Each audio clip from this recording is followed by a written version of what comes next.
Hey y'all, welcome back to my channel. If you're new here, my name is Sam. Welcome. It is winter. It is cold. It's very cold. I don't like being cold, but you know what I do like? Reading about being cold well curled up under a blanket. Like, that's just the best feeling ever. Like, feeling cold mentally, but being toasty warm. I do like that. So, I have a list of wintry reads to recommend to y'all. Books I plan to read this winter, books I have read in previous winters, books that will make you feel cold, that you can read well warm. So before we jump into the actual books, don't forget to hit that little subscribe button if you haven't already, and the bell icon will notify you when I post. Book number one is kind of a festive pick. It's not just wintry, it's also Christmassy, and that is In a Holidays by Christina Lauren. This book follows Malin, and she gets stuck in a time loop right before Christmas. At her family's cabin with like family friends, and basically she has to figure out how to get out of this time loop and also find her true love all at once. Very typical rom-com, but it was so much fun. I loved it, and it is the perfect read for this season. Next up, we have Echo North. This is by Joanna Ruth Meyer, and it is a young adult fantasy, standalone fantasy, and we are following our main character, Echo. Echo. And her father disappears, and 6 months later she finds him half frozen in the forest being guarded by this wolf, and the wolf makes a deal with her. If she goes and lives with him for a year, he will make sure that her father gets home safely. Otherwise, her father will die. So she makes the deal, and she goes to the wolf's like house thing, cave thing, where all the rooms have to be sewn together to keep the universe from unraveling, and like every door leads to something terrifying and magical, and it's just a wild ride from there. This is one of my absolute favorite fantasy standalones. I always say fantasy standalones are very hard to pull off, and this one does it so well. Next up, we have I Am Still Alive. This is by Kate Alice Marshall, and we are following Jess, and she has not seen her kind of reclusive, off-grid father in a very long time, and I think a car crash kills her mother, so she goes to live with her father in like very northern Canada, middle of nowhere, but something from her dad's past comes back, he ends up dead, and now she has to survive on her own out in the wilderness. No one knows she's out there. She's not anywhere close to help or humans or anything useful, so she has to survive. It's kind of like Hatchet, but like a little older. It's really good. I really enjoyed it. If you like survival, it's set in like winter in northern Canada, so it's very cold. If you like that type of thing, you will like this. Next up is a book that I have continuously DNF'd. I mean, I read the first book, but I keep DNFing the second book, and I still have high hopes that someday I will finish it. But that is Crave by Tracy Wolff, and this follows our main character, Grace. And Grace is... her parents are killed, and she is sent to live with her uncle and her cousin at the boarding school that her uncle runs in Alaska, so we get that wintry setting. Turns out said boarding school is not for humans, but for fantasy creatures. Vampires, werewolves, the like. Yeah, it's like if you take Harry Potter, mix it with Twilight, you get Crave.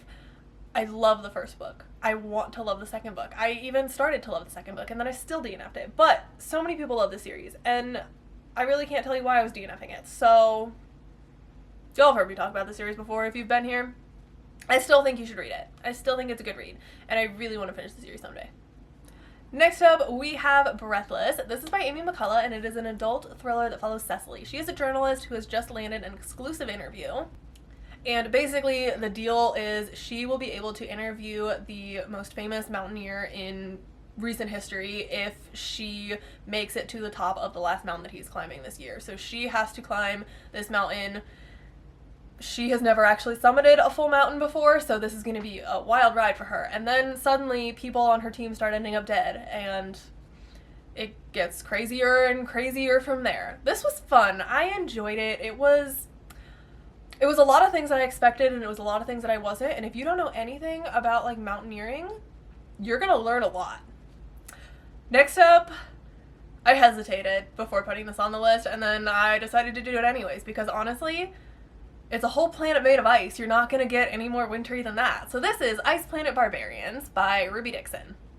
And I will not be apologizing for putting this on this list at all. basically, we are following Georgie, and she and a group of girls are kidnapped by aliens. Said aliens drop them off on this planet made of ice with the intention of coming back for them to like sell them into slavery later. But they are rescued by different aliens that are very large and very blue. And I will not be elaborating on where it goes from there. Don't read this if you're under 18. That's as far as I'm going to elaborate. That's it. But if you want something set on an ice planet that is very cold, this is for sure that. Okay, the next two books I haven't actually read. They are on my TBR this month, so I have already talked about them, but they're both wintry feeling. So I'm going to talk about them again. And the first one is The Simple Wild. This one is set in Alaska. We are following Kala, and she hasn't seen her dad in a very long time. Her parents got divorced. She and her mom moved away. She is now going back to see her dad because her dad has gotten some bad health news. So she's going to see her dad before it's too late. Well, there she meets Jonah, who works for her dad's private charter plane company. Things spiral from there, but then we end up with some conflict because Jonah will never leave Alaska, but Kala doesn't want to move to Alaska permanently. And it spirals from there. It is a series. I am both excited and nervous to read it, but I'm planning to read it in December. And last we have Ledge. This is by Stacey McEwen, and it's literally called the Glacian Trilogy, so, and I mean, you can't tell me this doesn't look like ice. It's gotta be set somewhere wintry. Basically, we have this group of people who live on this mountain, and they are kind of trapped there because they've got like a sheer rock wall on one side and then like a cliff on the other side, so there's no way for them to really leave. And every season they have to sacrifice somebody to the Glacian people, monster things. And Dawson is our main character, and she is, I guess, that year's sacrifice. But she ends up being rescued by Ryan, who is half Glacian, half human. So she doesn't really know if she can trust him.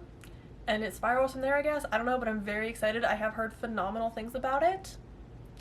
And it's the start of a series. And I'm thinking fantasy romance. So we'll see.